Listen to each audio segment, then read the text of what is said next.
Hello everyone, welcome to the class. तो आज हम लोग चैप्टर 10 पढ़ने वाले हैं, मोर ऑन गिम्स। अब इसमें हम गिम्स के बारे में और बहुत ज़्यादा कुछ चीज़ें देख रहे होंगे। क्लास 7 में आपने पहले इंट्रोडक्शन देखा होगा गिम्स का। अब जो क्लास 8 में आप लोग पढ़ रहे हैं तो आप थोड़ा और भी टूल्स वगैरह हैं इसके, उसके बारे में हम लोग पढ़ने वाले हैं। तो आज हम इसको जल्दी से शुरू कर लेते हैं।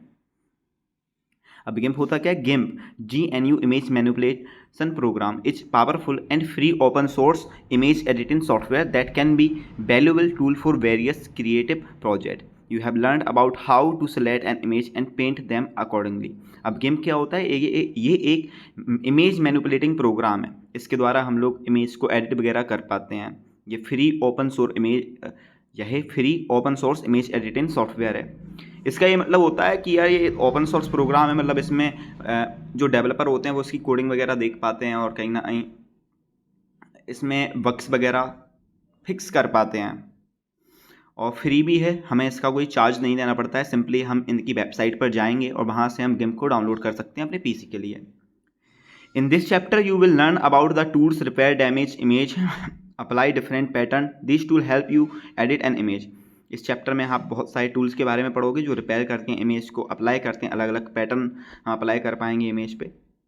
तो कौन कौन से वो टूल हैं उन सब के बारे में हम पढ़ेंगे। तो सबसे पहले आता है यूज ऑफ रीटचिंग टूल। अब सबसे पहले हमें पढ़ना है रीटचिंग टूल का क्या यूज होता है। The retouching tool enhance digital photos. अब रीटचिंग का मतलब होता है कि हम इनहेंस कर देते हैं, उसको और ज़्यादा अच्छा बना देते हैं और ज़्यादा सुंदर बना देते हैं किसी भी डिजिटल फोटो को, तो उसको ही बोला जाता है retouching. They enable user to smooth and skin. ये यूजर तो इनेबल करते हैं कि वह स्किन स्मूथ कर पाते हैं, इरेज कर पाते हैं ब्लेमिसेस, जो भी धब्बे वगैरह हैं अगर चेहरे पे तो वो सब भी हम साफ़ कर पाएंगे। Repair defects, recover damaged image by making इजेट alteration and edit to their photograph.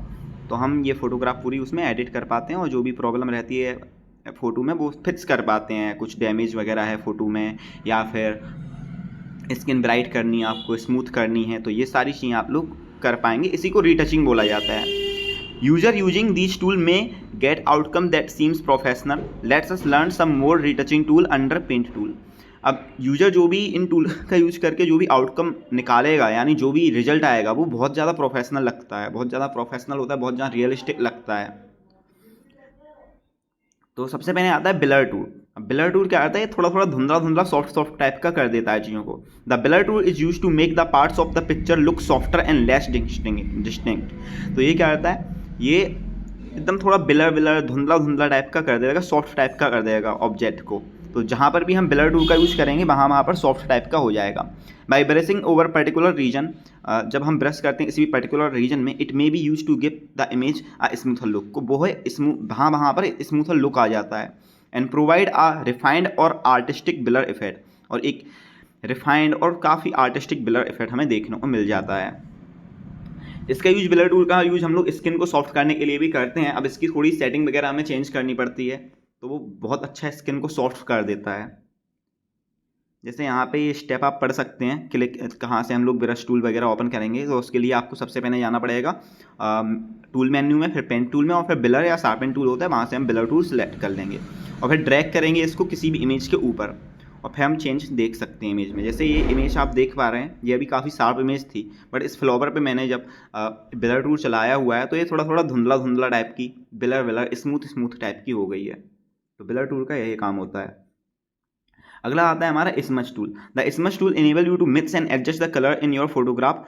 It works well to add texture, smooth transition and creative touches to your photograph. You easily spread and blend colour to get a desired effect with only a few strokes. तो इसमें कुछ नहीं होता है, colour को mix type का कर देता है, इस तरह से हमने फैला सा दिया कलर को, इस तरह का ये काम करता है। तो इसके भी बहुत सारे काम होते हैं, वो हम अपनी क्रिएटिविटी के हिसाब से देखेंगे कि हम इसका क्या यूज कर सकते हैं। बाकी काफ़ी यूजफुल टूल होता है। अब मैं अगर प्रैक्टिकली आपको दिखाऊंगा तो आपको समझ में आएगा कि स्मच टूल से हम लोग क्या क्या कर सकते हैं। फिलहाल में जो इन लोगों ने दिखाया है हमें इस फोटो में उन्होंने इस पे देखो यहाँ पे ड्रैग किया हुआ है, तो ये इफेक्ट आ रहा है, तो इस तरह का इफेक्ट यहाँ पे हो जाता है, पूरे कलर मिक्स हो गए। इसके बाद हम लोग देखते हैं next dodge tool. Dodge tool क्या करता है? Dodge tool enable you to precisely brighten certain areas of your photograph. ये भी एक ऐसा ब्रश होता है, ऐसा टूल होता है जहाँ जहाँ पर भी हम इसको ड्रैग करते हैं वहाँ वहाँ पे ब्राइट हो जाता है। अब इसका काम ये होता है, जैसे कभी कभार कोई फ़ोटो होती है, उसमें कोई कोई पर्सन होता है उसका चेहरा बहुत डार्क होता है, तो उस डार्क चेहरे को हम लोग लाइट कर सकते हैं यूजिंग डॉट्स टूल। ऐसे यहाँ पे भी दिखाया गया है, देखो यहाँ पे इन्होंने फ्लावर के ऊपर यहाँ पे इसको ड्रैग किया हुआ है, चलाया हुआ है, तो देखो ये लाइट हो गया, ब्राइट हो गया है। तो डॉट्स टूल का काम होता है ब्राइट करना। नेक्स्ट आता है burn tool. Burn tool opposite होता है डॉट्स टूल का। जिस तरह से डॉट्स टूल का काम होता है चीज़ों को लाइट करना, वैसे ही बर्न टूल का काम होता है चीज़ों को डार्क करना। अब इसका यूज हम लोग कहाँ पे कर रहे होंगे, तो इसका यूज हम लोग कर सकते हैं, ऐसे कभी कभार जो बियर्ड होती है हमारी, वो कभी कभार बहुत लाइट आ जाती है फोटोग्राफ में, तो उस बियर्ड को हम डार्क कर सकते हैं। या जो गर्ल्स होती हैं उनकी जो भौएँ वगैरह होती हैं वो हम डार्क कर सकते हैं यूजिंग बर्न टूल। और भी बहुत सारे यूज हम कर सकते हैं, जैसे इन्होंने भी यहाँ पे देखो अब डार्क हो गई है इमेज। यहाँ पे पहले लाइट थी बट ड्रैग कर दिया बर्न टूल, तो यहाँ पे ये डार्क हो रही है। आगे बढ़ते हैं हम लोग, यूज ऑफ ट्रांसफॉर्म टूल। अब देखो मैं शॉर्ट में आपको बता देता हूँ ट्रांसफॉर्म टूल क्या होता है। ट्रांसफॉर्म टूल से हम लोग बहुत सारी चीज़ें कर पाते हैं, जैसे रिसाइज करना है, रोटेट करना है, या मैनिपुलेट करना है इमेज के कंपोनेंट्स को। तो साइज छोटा बड़ा करना होता है, ये सब चीज़ें हो जाती हैं ट्रांसफॉर्म टूल से। जैसे मूव टूल है, मूव टूल से हम कोई भी ऑब्जेक्ट को मूव कर सकते हैं इमेज में। सपोज आपने मल्टीपल इमेज लगा रखी हैं, मतलब एक फ़ोटो लगाई है, उसके ऊपर आप कोई ऑब्जेक्ट ले आते हैं। सपोज मैंने कोई एक इमेज बनाई हुई है, अब उसमें मैं विनायक का लोगो लगाता हूँ, तो वो लोगो एक दूसरी इमेज हो गई, दूसरी लेयर हो गई। अब उसको मुझे कहाँ पे प्लेस करना है, तो मैं मूव करूँगा। तो वो मूव मैं किस टूल की हेल्प से कर रहा हूँ? मूव टूल की हेल्प से। मूव टूल की हेल्प से मैं उस लोगो को, यानी विनायक का जो लोगो है, उसको मैं मूव कर सकता हूँ। यहाँ पर तो इन्होंने पूरी इमेज ही मूव करके दिखा दी है यूजिंग मूव टूल। आगे बढ़ते हैं क्रॉप टूल। अब क्रॉप टूल का क्या काम होता है, सब लोगों ने वैसे बहुत यूज भी किया होगा इसको रियल लाइफ में, अपने मोबाइल्स में, या कभी कभार ऐसा होता है कि जब हम लोग फ़ोटो खींचते हैं तो कुछ अनवांटेड चीज़ें भी हमारी फ़ोटो में आ जाती हैं, हम वो चीज़ों को दिखाना नहीं चाहते हैं, तो हम उन चीज़ों को क्रॉप कर सकते हैं, उनको हटा सकते हैं। तो हम पर्टिकुलर इमेज को यहाँ पे क्रॉप कर सकते हैं, और जो जो हमें चाहिए उतना उतना हम हाईलाइट कर सकते हैं उसमें। तो क्रॉप टूल का ये काम होता है बस। फिर आता है रोटेट टूल। रोटेट टूल से हम इमेज को पूरा रोटेट कर सकते हैं, टिल्ट कर सकते हैं किसी भी एंगल पे। आप जिस भी एंगल पे चाहें, 90 डिग्री पे चाहें, या किसी भी एंगल पे आप चाहें, अपने हिसाब से आप रोटेट कर सकते हैं इमेज को। तो रोटेट टूल का ये काम होता है इमेज को रोटेट करने का। नेक्स्ट हम आगे बढ़ते हैं, फिर आता है स्केल टूल। स्केल टूल में ऐसा हो जाता है कि हम ना इट फिक्स प्रोपोर्शनली दे देते हैं, रेशियो दे देते हैं इमेज को।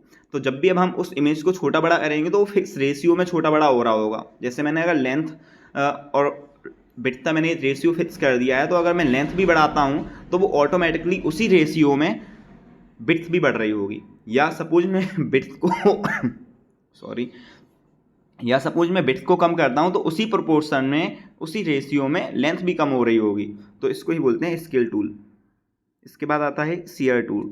शेयर टूल क्या होता है? Shear tool makes it simple to skew and distort your photograph. ये डिस्टॉर्ट कर देता है हमारे फोटोग्राफ को, मतलब एकदम सिकोड़ सा देगा या डिस्टॉर्ट फैला सा देगा, इस तरह का ये काम करता है।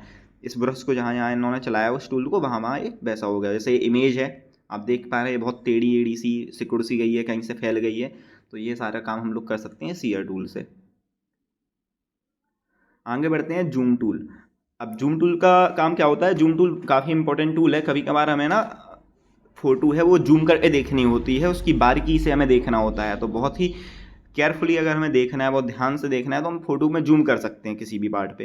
तो जूम टूल का हम इसमें यूज करेंगे। The zoom tool allow you to magnify और reduce the view of your image. या तो हम इसको जूम कर सकते हैं, अपनी इमेज को मैग्नीफाई कर सकते हैं इस तरह से। It works like a magnifying गिलास। ये बिल्कुल काम करता है जैसे एक मैग्नीफाइंग गिलास काम करता है। जूम करने के भी यहाँ पे स्टेप लिखे हुए हैं, ऐसे क्लिक करेंगे हम टूल मेन्यू पे और फिर जाएंगे जूम टूल पे, फिर सेलेक्ट करेंगे जूम इन रेडियो बटन। यहाँ पे जूम इन वाला बटन आपको दिख रहा होगा, और साथ के साथ में जूम आउट वाला भी बटन होगा, तो वहाँ पे हम क्लिक कर सकते हैं जूम इन और जूम आउट करने के लिए। आगे बढ़ते हैं हम लोग टेक्स्ट टूल। अब टेक्स्ट टूल का क्या काम होता है? To add text to your photograph. कभी कभार क्या होता है, हमें कुछ लिखना होता है अपनी फोटोग्राफ के ऊपर, जैसे इन्होंने यहाँ पे फ्लावर लिखा हुआ है, तो ये करने के लिए हम लोग टेक्स्ट टूल का यूज़ कर रहे होंगे। You may quickly and easily create visually beautiful caption, आप बहुत ही सुंदर सुंदर कैप्शन यहाँ पे या टाइटल या कोई भी शॉर्ट टेक्स्ट मैसेज आप क्रिएट कर सकते हैं। Clicking on the canvas, typing your desired text and selecting the font size and colour. तो इसमें भी आप जहाँ पे भी लिखना चाहते हैं वहाँ पे आप क्लिक कर देंगे, टाइप करेंगे, आपका जो भी डिजायर्ड टेक्स्ट है, जो भी आप लिखना चाहते हैं वो टाइप कर देंगे, सेलेक्ट करेंगे, वहाँ से हम लोग फॉन्ट वगैरह सेलेक्ट कर लें, साइज सेलेक्ट कर लें, और कौन सा हमें कलर देना है टेक्स्ट में वो भी हम सेलेक्ट कर सकते हैं। ऐसे यहाँ पे वो खुल जाएगी ऑटोमेटिकली, आपको कौन सा फॉन्ट देना है, क्या साइज़ देना है, कौन सा कलर देना है, यहाँ पे एक ऑटोमेटिकली ये खुल जाती है जब हम राइट कर रहे होते हैं। तो बस इसमें इतना ही था, बहुत छोटा सा चैप्टर था, बहुत बड़ा चैप्टर नहीं है, प्रैक्टिकल चैप्टर है ये। तो ट्राई करें कि आप लोग लाइव क्लास में कनेक्ट हो पाएँ, क्योंकि उसमें बहुत 45 मिनट की क्लास भी होती है, बहुत डेप्थ में चीज़ें बताई जाती हैं, वहाँ पे डाउट भी आपके क्लियर हो पाते हैं। रिकॉर्डेड क्लास में आपके डाउट भी क्लियर नहीं हो पाएंगे, जैसे कि अभी आपके कोई शायद डाउट क्लियर ना हो पाएँ, इसलिए ट्राई करें कि आप लाइव क्लास में ज़्यादा से ज़्यादा जुड़ें।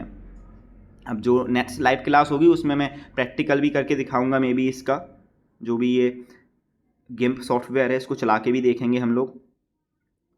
तो थैंक यू सो मच, मिलते हैं अगली वीडियो में।